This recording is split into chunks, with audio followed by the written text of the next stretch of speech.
And a good Monday evening, folks. I'm Chief Meteorologist Tim Pandajis. Welcome to the live stream here on our 13 News Now Plus app.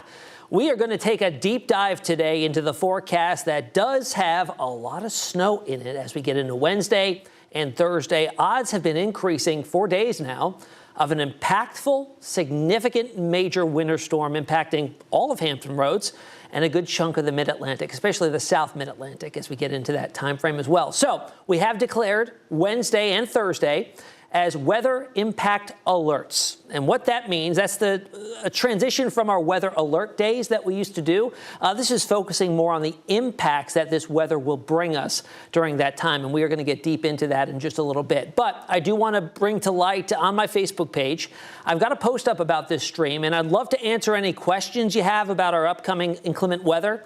So if you want to find that post and under it, leave a comment. We'll get into some questions and I'll have some answers for you as we get in a little bit later into the stream. So buckle on up. We've got a lot of winter weather to talk about. So timing here, Wednesday late morning into probably the first half of the day on Thursday right now. Storm's a little more progressive, so it gets here a little bit earlier, meaning more of an impact for daytime plans on Wednesday, and that leads into Thursday. Of course, we'll have the aftermath of several inches of snow to deal with after that. So significant snowfall is looking likely. Make a winter weather plan. Have plans for the kiddos that'll probably be out of school for several days. If you can work from home, I suggest you do so, especially on Wednesday, to avoid the roadways, especially on the way home if you do venture out. Any errands to run, do them early in the day on Wednesday, and just be prepared to maybe shovel on out and clean off those cars as we get into the day on Thursday. Out ahead of this system, we are under winter storm watches for the entire area. In fact, a good chunk of central and eastern Virginia is under this winter storm watch. Now, in the write-up that the National Weather Service puts out for these watches, they talk about their forecast. And I will say that in this watch that they put out, they are projecting 5 to 10 inches worth of snow. And you'll see our snowfall estimation as well. And it's right in line with that. So similar thinking here, which is some good news. But winter storm watches precede a winter storm warning. We will likely all be under that upgraded warning tomorrow as we get a little bit closer and within 24 to 30 hours or so. So there's the difference between a watch and a warning, right? A watch means things are possible. The ingredients are there. You have all the ingredients for the recipe to make the recipe. And that's going to be pretty much what we have to deal with there for a watch. Now, with a warning, that's specific criteria, and each forecast office across the country has slightly different criteria as we get into the winter weather alert. So in our area, Wakefield, National Weather Service there, the specific criteria to issue a winter storm warning is 3 inches of snow accumulated over 12 hours worth of time, or 4 inches of snow within a 24-hour period. And I want to show you something very interesting here, because there is a nice product, a probability product, that shows the possibility or the probability of exceeding that warning criteria. So exceeding 3 inches in 12 hours or 4 inches in 24 hours. And the probability of us doing that through all of Southside, in fact, all of the 7 cities down in northeastern North Carolina, almost all of the 13 News Now viewing area, is greater than 80% chance. And I just talked about how Weather Service is calling for 5 to 10 inches. We're calling for 6 to 10 inches here across a large chunk of our area. So likely doubling the amounts here of what the criteria is for a winter storm warning. I want to also talk about another product that's called the Winter Storm Severity Index. I like maps and I like data, so we're going to go through a lot of these, but this is a very interesting product that kind of talks about the impacts that we will see here. It kind of calibrates the impacts for different criteria in terms of winter weather threats. So that red shading that you see here, that's pretty much in line with the area that will exceed winter storm warning criteria. You can see there very similar outlines. That red is major impacts expected. So what is the different criteria for the different impact levels for the Winter Storm Severity Index? Well, we are now at major impacts, so what does that entail? You can expect considerable disruptions to daily life. Avoid travel if possible, because roads will be treacherous or dangerous to travel on, especially after the sun goes down on Wednesday after we've already picked up several inches of snow by that point. And then widespread closures and disruptions, meaning schools will likely be closed, maybe some roadways will be impassable, businesses will be closed. So really daily life grinding to a halt. And if you've lived in Hampton Roads for a while, you know that this type of snow is enough to kind of close the cities down for an extended period of time. That's why I'm really thinking Wednesday, Thursday, Friday, schools, businesses likely going to be closed because we also have a blast of cold air coming in behind this system, and that means snow that does fall won't be going anywhere anytime soon. We're not going to be melting things away all that fast, although it will come by this weekend. It's going to be several days of just frozen solid ice and slippery roads and things like that. So let's talk now about the arrival time of the snow. I started off this stream talking about how the system looks a little more progressive now. So I think the snow gets here a little earlier. We were first talking about early afternoon. Now I'm thinking late morning, maybe even mid-morning, farther off to the south and west. So you see that line farther to the south and west, clipping a Hosky over to Franklin. 10 a.m. start time, generally, give or take. Okay. Now farther to the east and northeast, expect that snow to break out from 11 a.m. through around lunchtime. So right smack dab in the middle of the day. And then it presses towards the coastline, and then everybody's snowing into early afternoon. Now let's walk through the latest run of our Futurecast modeling. The model I'm sharing with you here is called the graph model. That's our in-house model. It's a short-range, higher resolution model that's going to take us completely through the entire event. Starting things off Wednesday morning at 7 a.m. What you're looking at here, it looks like it's snowing already, right? Well, look at the temperatures.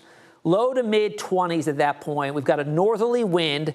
Likely dew points are much lower, down into the teens probably. So the air at the surface, very dry. And we've seen this play out the last couple snow events we had. It's snowing. Radar shows it's snowing. It is snowing from the clouds, but what's happening is that dry air is eating it up. It's soaking it on up. We're losing the snow due to evaporation. It's called virga. So that's likely what we see for maybe an hour or two before the snow actually starts to hit the ground, because once the snowfall intensity picks up, it kind of overwhelms the dry layer at the surface and really saturates fast. And then we see the snow break out and then start snowing intensely with high snowfall rates fairly quickly. So there's how it looks at 7 a.m., okay? I think the morning commute, if you are going to work or if schools are open, should be okay in terms of snow on roadways, things like that. It doesn't last that long, though. Check out as we approach late morning and lunchtime. I'll pause it here at noon.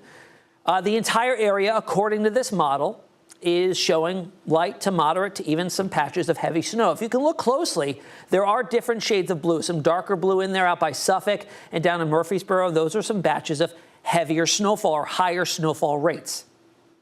Temperature is still very cold. Low to mid 20s, cold enough to support an all snow event and keep our snow ratios high.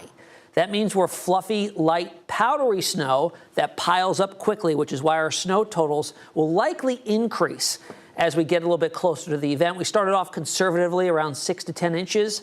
We may go a little bit higher than that. So here's how it looks at around lunchtime. Let's jump ahead to the evening commute. 5 o'clock in the evening. Still the entire area dealing with, at this point, moderate to heavy at times snow. Temperatures haven't really budged at all. We've got a northeasterly wind right now, at that point at least, 20, 25 degrees, cold, breezy, snowing. Blowing snow might be a problem, reducing visibilities as well, especially along the immediate coastline. We're snowing at a good capacity right through 9 o'clock, right on through midnight as well. So most of the overnight will be featuring some moderate to heavy snow. Now by 2 a.m., according to this model, keep in mind, this model is the most progressive, so it had the snow arriving earlier, so it will exit a little bit sooner as well. By 2 o'clock to 7 a.m., Thursday morning's commute, it has the snow winding down from west to east. Still at that point, maybe some light to moderate snow showers hanging on in the immediate coastal areas. Temperatures in the 20s. Now, you may think snow may be done. However, this model has a little bit of a surprise, and this is really over the last couple runs it started to present this signal. Now, a lot of times when we see a tilted storm system kind of pivoting on through, we've got the upper level energy that kind of hangs back.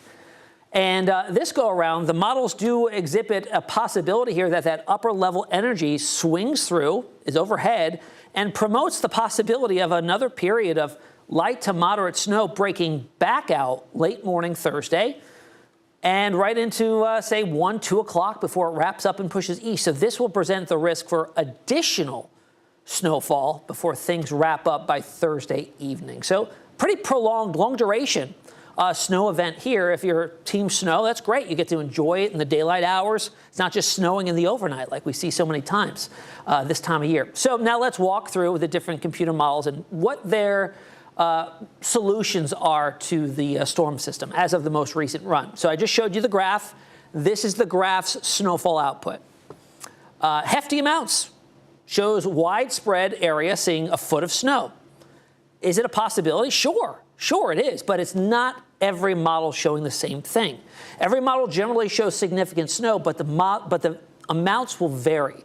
And that's expected. We've got another 30, 35 hours before the storm gets here, before it starts snowing. There's time for it to kind of shift around a little bit.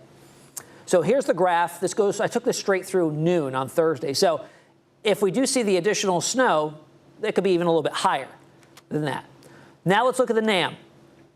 Interesting story here about the progression of the NAM as we've gotten into the realm of seeing it on its 84-hour stretch.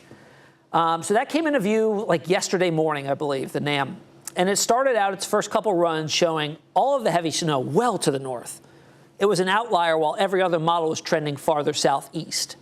So the NAM now has really adjusted farther south and east, but at this run still has the core of the heaviest snow, a little bit displaced to our northwest, closer to Richmond. But notice still significant snow totals for all of Southside, 6 to 10 inches, and then lower totals to the south. Now, this is also interesting here to point out. You see the dramatic decrease in snow totals from Chesapeake to Elizabeth City, that sharp gradient or the sharp cutoff.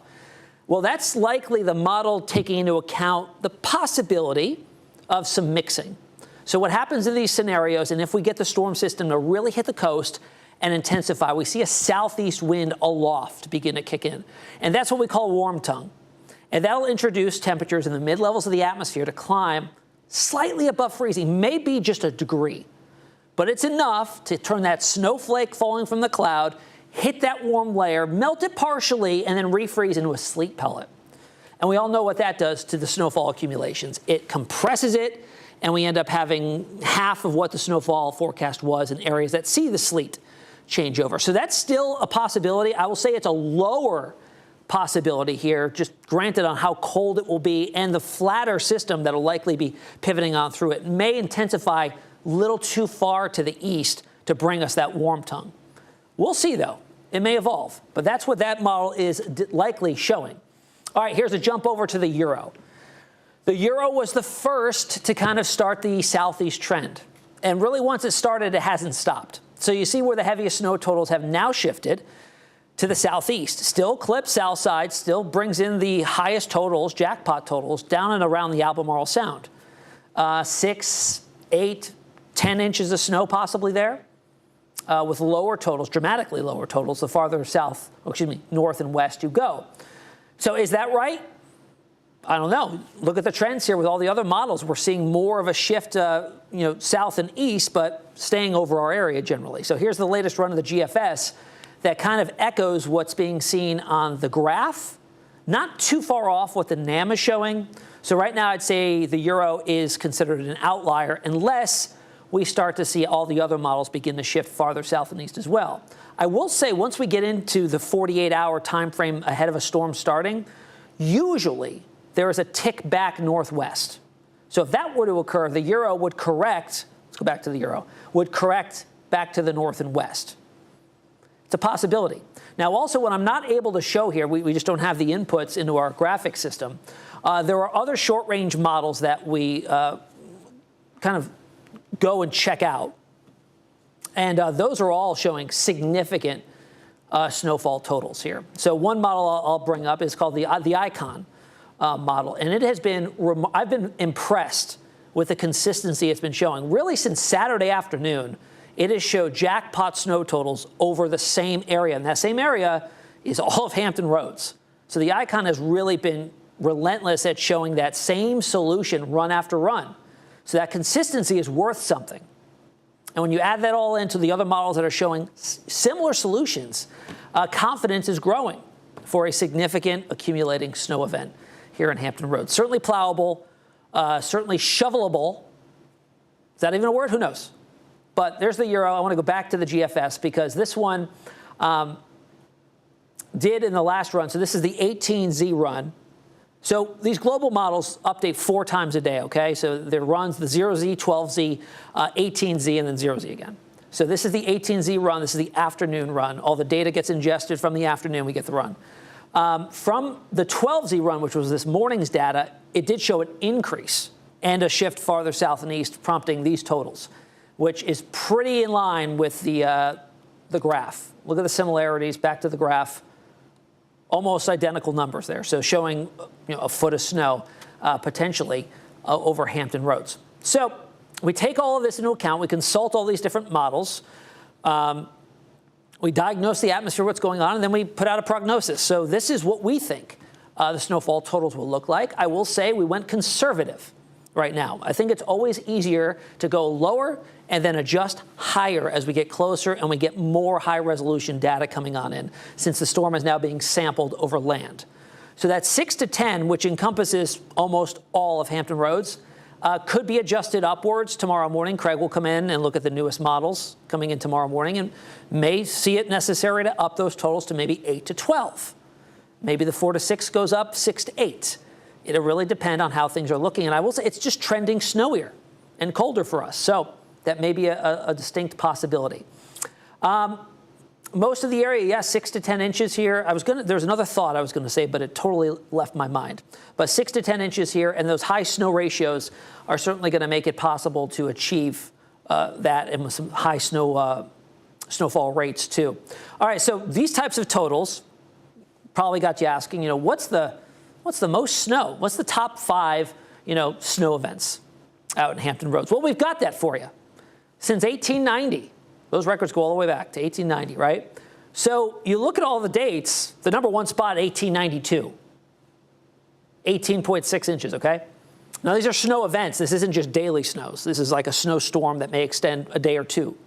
So it's a snow event.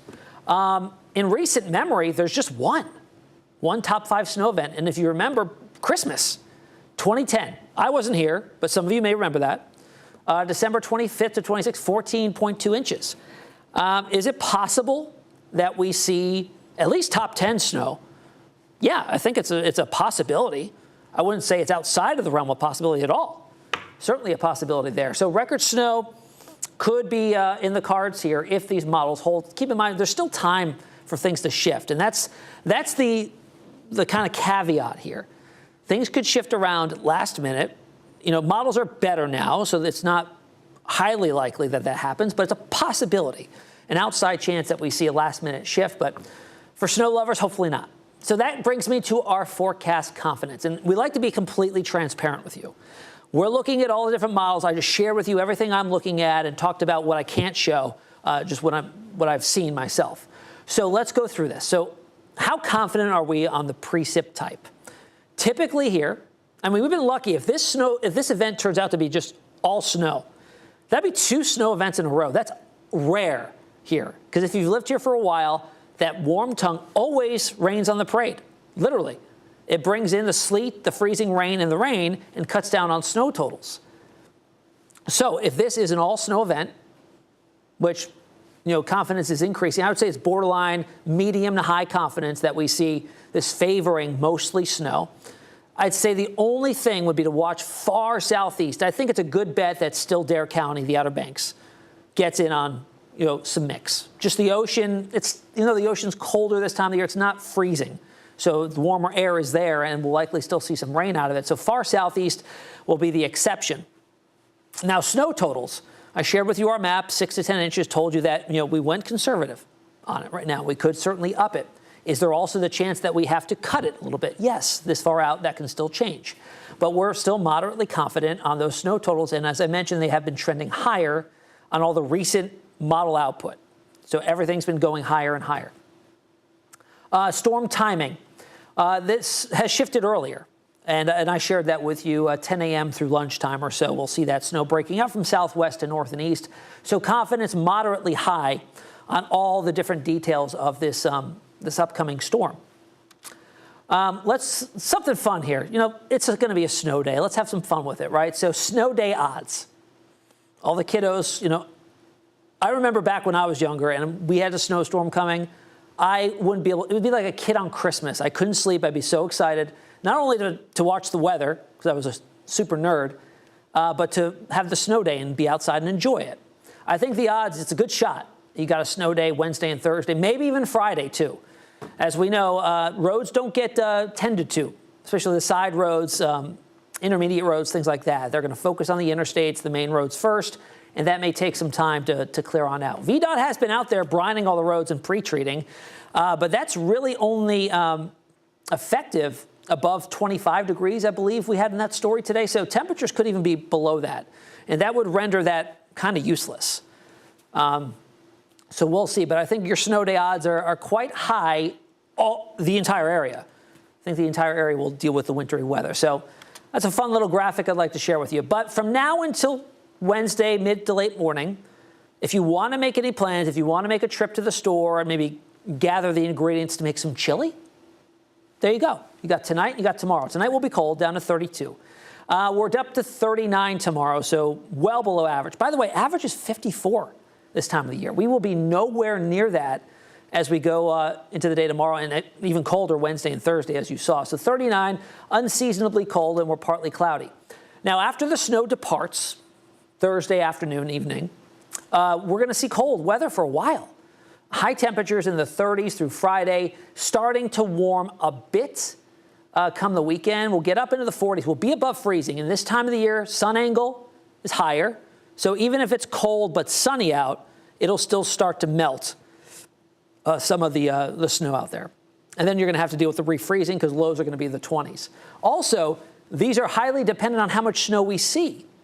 So when we have a big snowpack and we have a night with clear skies, we get exceptionally colder. We get about 3 to 5 degrees colder than what model guidance tells us because it doesn't take into account the snowpack.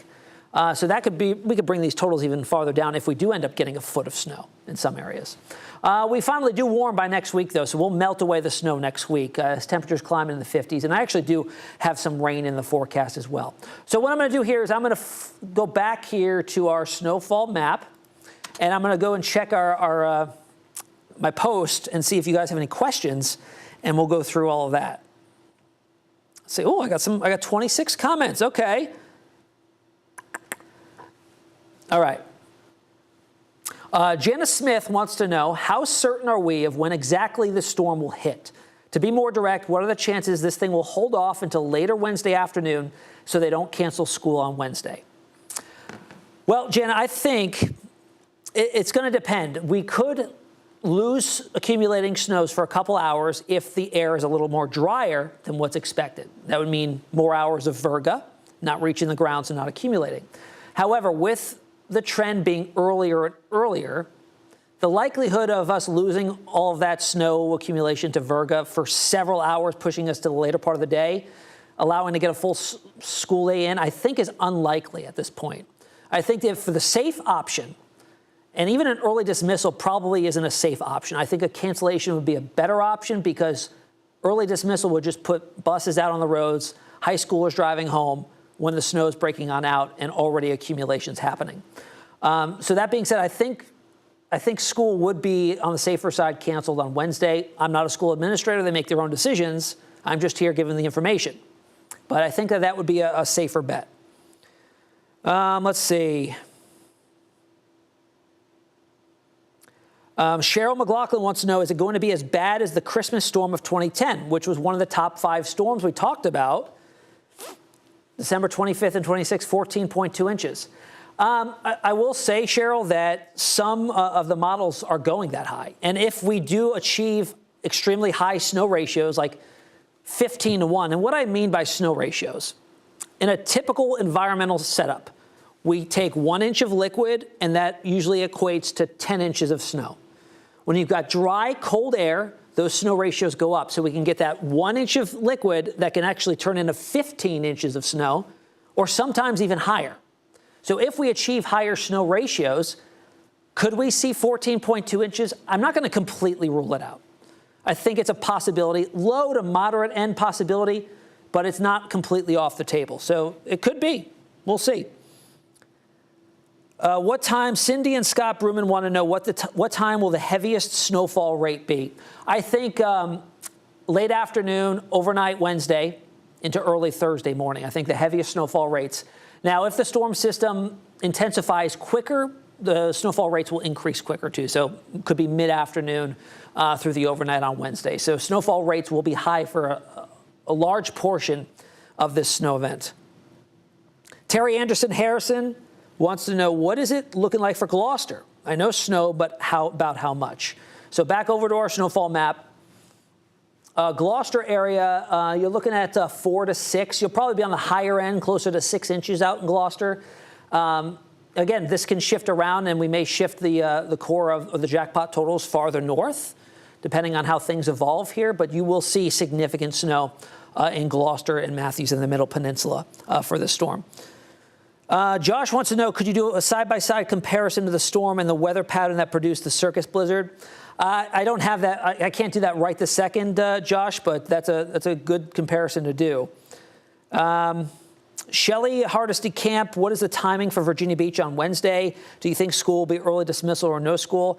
As I mentioned with Jana's response, Shelley, I think that would be the safe option to call it on Wednesday, to not have an early dismissal, because you'd just be putting people out on the road during the time of the snow breaking on out. Arrival time in Virginia Beach, probably between right around lunchtime or maybe a little bit early, give or take 30 minutes or an hour on either side. Midday, probably for Virginia Beach as it presses towards the coast. Could be a little bit earlier. Wesley wants to know what the best guess totals is. There you go. You're looking at them. These will be adjusted. Craig will come in tomorrow morning, Craig and Taylor, and they'll assess the latest data and up it, which is what's been trending higher, or if something changes drastically, maybe have to reduce it a little bit. But this is the best guess right now based on all the data that I've seen so far today. Steve wants to know, can you discuss the southeast trend being shown on some of the data? What are your thoughts on that? Steve talked a little bit about this when I was going through all the different models and how they've all been lining up. Okay, there's been a pronounced southeast jog over the last 24 hours. Originally, if you went back to Saturday, it was showing, 20 inches in D.C. Now they're down to like 2. So it's definitely come farther south. And what's going on here is the storm is flattening out a little bit. It's rounding a trough and coming on up and then hitting the coast and intensifying. So that's been dragging it farther and farther to the south, plus the influence of the sagging area of Arctic air is building south too. So we're kind of riding right along that boundary, and it's just setting up a little farther south right now. You saw the latest run of the European, and you can see here that takes it even farther to the south and east. So it's depicting the Arctic air mass being a little more pronounced and farther south, so taking the snow totals farther south too. But not every model agrees with that, as you saw with the GFS, as you see with the graph model here, showing a foot. Even the NAM, which was farthest north and west, which arguably has had the largest shift in the shortest amount of time, farther to the south and east. And I think that trend will continue. We should be getting the 0Z runs on the NAM in the next 2 hours probably. So we'll have an update on that. And maybe I'll share that out on my social media to see if that, if that trend is verifying. We have gone farther to the south. Angela Beckett, can you discuss the timing and impacts for Gloucester? I already talked a little bit about Gloucester. You're looking at 4 to 6 inches, probably on the higher end there. That could be adjusted a little bit higher. And timing for you, late morning, breaking on out Wednesday for some snow. Melissa wants to know, what does the time frame look like for when the system will be arriving? Newport News, Portsmouth. I'll just put this back up here because timing it exactly out for each location across the area is hard. So generally, look at the lines. If you live closer to one or the other, that's a general time. Look at late morning into early afternoon. We'll do that general time frame of the onset of the snow. Let's see. That looks to be pretty much all. Just refresh it and see if we've got any while I started.